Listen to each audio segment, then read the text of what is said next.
this is what the majority, and it's not every company.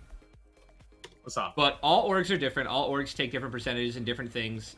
And yeah. And here's the thing, like when you're smaller, an org is almost 100% of the time beneficial for you, because if they're like relatively decent, because their platform, like you're gonna, hopefully if they're amazing, they'll give you good exposure and verification on Twitter. I mean, help with a lot of things like that. Make some small connections in the scene. But like, I mean, some people get caught with some really terrible contracts where like some of their Twitch revenues taken by the org, YouTube revenues taken by the org, or half of it. Like, and when you're, but guess what? They'll offer you like a couple $1,000s a month, and maybe more, maybe less, and that seems like a lot at the time.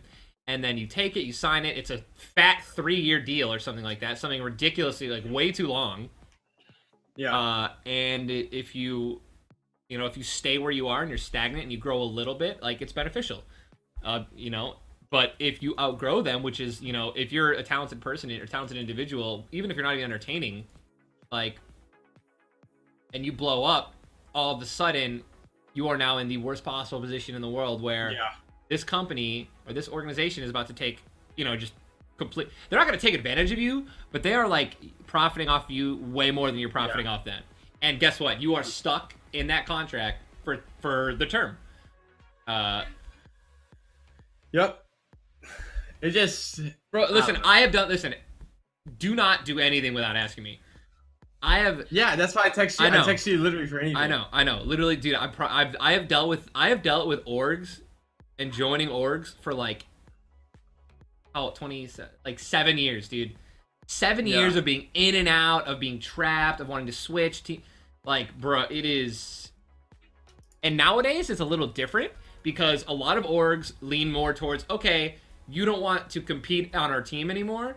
Well, you are now a content creator for our organization, which is totally fine, right? Like, they're like, look, I mean, if you look at FaZe, bro, I mean, that's dude, FaZe has a lot of competitive esports teams, but their bread and butter is their content creators, man, who are just amazing, talented individuals who just stream and do YouTube videos, and they're great people, man. Like, great gamers. So, like, I mean, I think FaZe is doing it right. I mean, dabble in and out of the esports scene, but content creators are where it's at, man.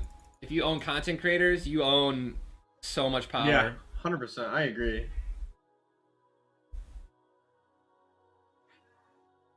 Guys, we're 6 minutes into the queue, by the way, and we're still not in a game. That's why when I texted you about the org stuff, I 100% agree. I just said I don't know. It's just, I don't know. Here's the thing, man, is that a lot of these companies, like a lot of these orgs and stuff like that, like they'll 100% play ball if you come back, right? If you clap back at them. For example, so if they say like, oh, here's a 2-year, 3-year contract, you'd be like, I want a 6-month contract, like, and with like, obviously we can renegotiate at 6 months, like, or I want a 1-year contract, I'm only gonna do a year. That's as long as I'll do. Yeah. Well, with the World Cup coming up as well, it's kind of like, I want to say easier, but more orgs are signing, players right now just because of the World Cup. It is not the right way to go about things. They're playing Russian roulette. These companies are signing contracts, offering, thousands of dollars to these kids who technically, I mean, like the majority of competitive and pro players, the majority are very underrated and underknown, but like they will stay that way unless they win it or do like, or have something like what happened with the Ghost Aiden, and where Aiden was completely irrelevant, and he knows that, and then I don't know if he did it on purpose, but if he did, Aiden, you're the most brilliant person in the world, because he then landed Tilted Towers and crushed Nick Merckx like several times and literally created his career off of that. Yeah. Or you could be like Doc, the 2-time, and you just really you peak there, and you don't you don't win the third. So, oh, sorry, Doc, you in the chat?